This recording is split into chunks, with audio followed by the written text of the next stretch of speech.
Selamat siang kawan-kawan. Kali ini kita akan membahas mengenai PLTS dan kali ini kita akan bahas proyek milestone atau proyek yang sangat prestisius, yaitu PLTS Waduk Cirata. Dan PLTS ini adalah PLTS terapung terbesar di Asia Tenggara. PLTS ini dilaksanakan atau dikerjakan oleh konsorsium yang terdiri dari dua entitas besar, yaitu PLN melalui anak usahanya PJB Pembangkitan Jawa Bali dan juga Masdar. Masdar adalah perusahaan multinasional yang banyak sekali mengerjakan dan mengoperasikan berbagai macam proyek-proyek prestisius internasional untuk khususnya untuk proyek green energy ya, mulai dari pembangkit listrik tenaga surya kemudian tenaga angin. Dan proyeknya ini sudah banyak tersebar di Eropa, Asia, Timur Tengah, bahkan Afrika. Jadi Masdar ini adalah sebuah perusahaan yang sudah cukup teruji dan terpercaya, dan dia menjadi mitra dari PLN untuk membentuk konsorsium yang dinamakan PJB Masdar atau Pembangkitan Jawa Bali Masdar untuk mengelola dan melaksanakan proyek PLTS Waduk Cirata. Ada beberapa fakta yang harus kita ketahui mengenai PLTS ini, yaitu mengenai kapasitas produksinya. Kalau yang direncanakan itu kapasitas produksinya sekitar 150 megawatt AC. Jadi 150 megawatt yang sudah terkonversi menjadi listrik AC atau setara PLN. Dan listrik AC ini berarti sudah mateng ya, sudah siap untuk berbaur dengan berbagai pembangkitan distribusi pembangkitan listrik di Pulau Jawa. Dan untuk membuat proyek yang skala sebesar ini membutuhkan dana yang tidak sedikit, sekitar hampir 145 miliar dolar ya. Kalau dirupiahkan mungkin antara 2 triliunan lah sekitar itu. Dan pendanaan dari proyek ini 20% menggunakan dana internal dari konsorsium, kemudian termasuk juga PJB. Kemudian yang 80% ini di-cover oleh lender atau peminjam, dan sudah disepakati mengenai financial closing. Jadi financial closing itu adalah fase kritis dari sebuah proyek karena sudah ada ketentuan dan kesepakatan mengenai biaya dari sebuah proyek. Dan biaya dari proyek ini 80%-nya sudah di-cover oleh 3 bank besar, yaitu ada Sumitomo Mitsui Bank dari Jepang, kemudian ada juga Social General di Paris, kemudian ada juga Standard Chartered dari London, pusatnya di London. Dan ketiga bank ini adalah bank-bank yang sudah teruji kekuatan finansialnya dan sudah mendanai berbagai macam proyek multinasional di berbagai negara.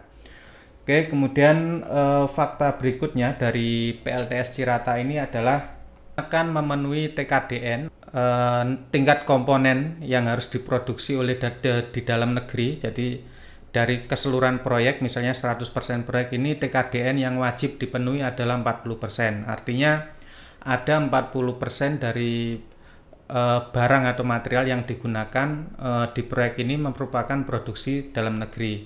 Tapi kemungkinan TKDN ini tidak mencakup dari panel suryanya. Kenapa? Nanti akan kita bahas. Kemudian fakta menarik berikutnya, PLTS Cirata ini walaupun kapasitasnya sangat besar ya, 145 megawatt AC ya. Jadi saya koreksi, bukan 150 megawatt tapi 145 megawatt AC.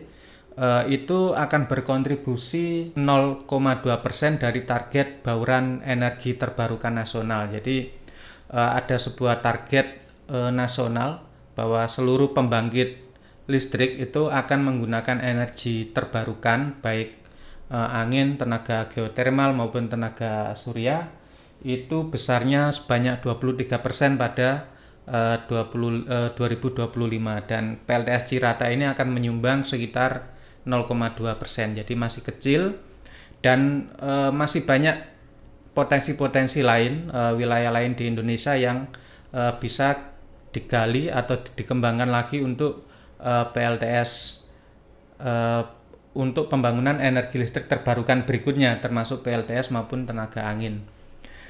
Kemudian dari proyek sebesar ini, tentu yang menjadi pertanyaan dari para DIY, khususnya yang suka merakit panel surya maupun pengguna panel surya adalah kira-kira panel surya seperti apa yang akan dipakai di proyek PLTS Waduk Cirata ini. Karena ini sebuah proyek yang sangat besar ya, dan kemudian juga pasti akan menggunakan komponen-komponen yang high end atau yang berkualitas tinggi.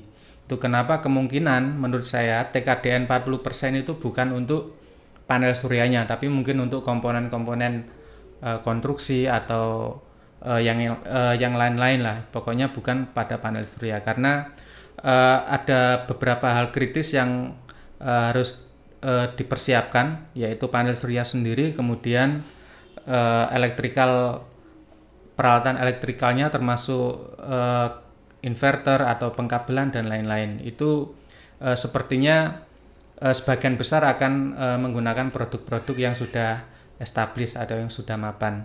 Dan perkiraan kalau melihat dari beberapa proyek dari Masdar, prediksi saya kemungkinan dia akan menggunakan teknologi dari Amerika dan juga dari Cina atau gabungan keduanya.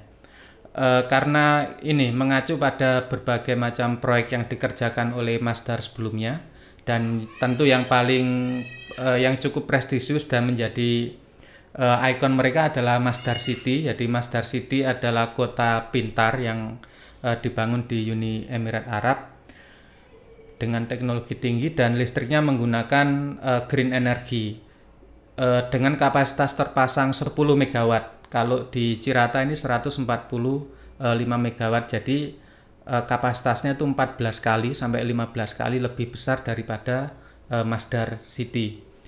Tapi yang di Masdar City ini karena menjadi salah satu proyek prestisius dari Masdar, dia menggunakan dua produsen dari panel surya, yaitu Suntech dan juga First Solar. Kalau kita lihat di websitenya, di situ nampak jelas kalau proyek Masdar City ini menggunakan modul dari Suntech. Suntech perusahaan dari Cina, kemudian First Solar perusahaan dari Amerika. Dan menariknya Masdar City ini menggunakan teknologi panel surya polikristalin untuk yang diproduksi oleh Suntech. Kemudian dia menggunakan panel surya thin film yang diproduksi oleh First Solar dari Amerika. Dan menariknya yang thin film ini mendapat kapasitas yang paling besar. Jadi kalau 10 MW PLTS panel surya ini membutuhkan 85.000 lembar panel surya. Itu bukan 85.000 ya, tapi 87.780 lembar panel surya itu dipasok oleh Suntech. Untuk panel surya polikristalin itu 18.200 modul, dan yang disuplai oleh First Solar menggunakan thin film itu sekitar 69.000. Jadi lebih besar yang menggunakan thin film. Menariknya lagi, di antara tiga panel surya ya, antara monokristalin, polikristalin, dan thin film, ini yang paling unggul sebenarnya adalah yang mono untuk generate, menghasilkan daya listrik ya. Kemudian yang paling rendah adalah thin film. Tapi ternyata Masdar ini banyak menggunakan teknologi polikristalin dan thin film. Mungkin ada beberapa hal yang menjadi acuan. Misalnya untuk polikristalin itu dia memang unggul pada berbagai macam cuaca ya, termasuk kadang untuk kondisi mendung pun dia juga bisa menghasilkan listrik yang lebih. Namun dibanding monokristalin efisiensinya masih sedikit di bawah. Dan yang paling rendah untuk efisiensi panel surya adalah yang thin film.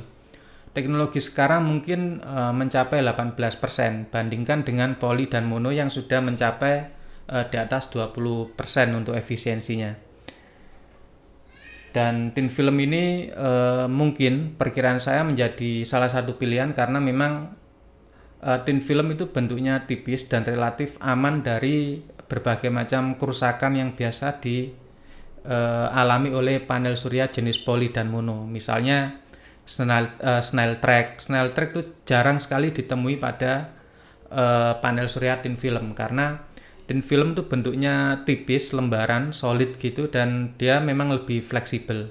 Itu kenapa biasanya panel surya yang fleksibel itu banyak dibuat dari tin film dan warnanya juga hitam pekat, kemudian hampir nggak ada sambungan-sambungan busbar karena dia biasanya dicetak lembaran seperti itu. Jadi menurut perkiraan saya sih teknologi yang digunakan oleh Masdar ini akan menjadi patokan, jadi tren di masa depan ya untuk PLTS karena ini adalah proyek yang cukup prestisius dan tentu akan menjadi banyak sekali sorotan internasional karena di PV Magazine atau di mana-mana sudah mulai banyak diulas mengenai proyek PLTS terapung dari Masdar dan PLN ini. Dan apapun teknologinya nanti akan kita bahas karena kayak sepertinya Masdar dan PLN ini masih belum menyebutkan, tapi yang pasti kemungkinan memang dari luar negeri karena kalau kita lihat jumlahnya untuk 10 megawatt proyek Masdar City itu membutuhkan 87.000 panel surya. Bayangkan kalau di Waduk Cirata ini kemungkinan menggunakan 1 juta lebih atau mungkin 1,5 juta panel surya yang harus disiapkan dan itu mungkin tidak akan mampu diproduksi oleh perusahaan panel surya dalam negeri ya, khususnya kelompok-kelompok dari anggota dari APAMSI ya. Jadi di Indonesia sendiri ada produsen panel surya yang tergabung dalam APAMSI, tapi kelihatannya untuk proyek ini Masdar kemungkinan besar mengambil dari luar. Kalaupun mengambil dari APAMSI berarti ada progres yang luar biasa dari produsen kita di dalam negeri dan mungkin akan menjadi harapan ke depan untuk penggunaan yang lebih masif di dalam negeri. Oke kawan-kawan, demikian sedikit ulasan mengenai proyek yang lagi hip, yang lagi booming saat ini, dan ini adalah proyek prestisius dan kedepannya memang ada lagi proyek yang lebih besar di Batam, tapi yang sudah financial closing adalah proyek dari PLTS Cirata ini. Oke, terima kasih, sedikit ulasan. Wassalamualaikum warahmatullahi wabarakatuh.